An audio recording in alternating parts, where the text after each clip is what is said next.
মাস আগে 12ই December 2024 camp করেছিলেন। ফ্রিতে চশমা দেওয়ার কথা এবং ফ্রিতে ক্যাটারাক্ট অপারেশন করার কথা। তো আজকে সেই চশমাগুলো 15ই ফেব্রুয়ারি 2025 আমরা তাদের হাতে তুলে দেবো সেই চশমাগুলো। আসুন আপনাদের একটু একটু করে দেখাই।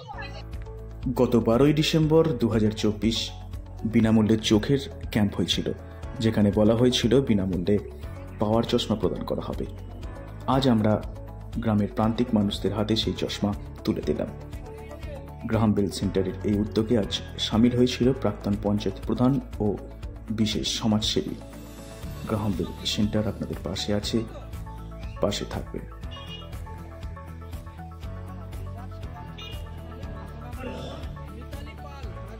আমার এই চ্যানেলটিকে সাবস্ক্রাইব এবং শেয়ার করতে ভুলবেন না। মনে রাখবেন, আপনাদের একটা শেয়ার সমস্ত মানুষদের কাছে আমার এই ভিডিও পৌঁছে দেবে। আর হ্যাঁ, অবশ্যই সাবস্ক্রাইব করুন আমার এই ভিডিও আপনাদের কাছে সর্বপ্রথম পাওয়ার জন্য।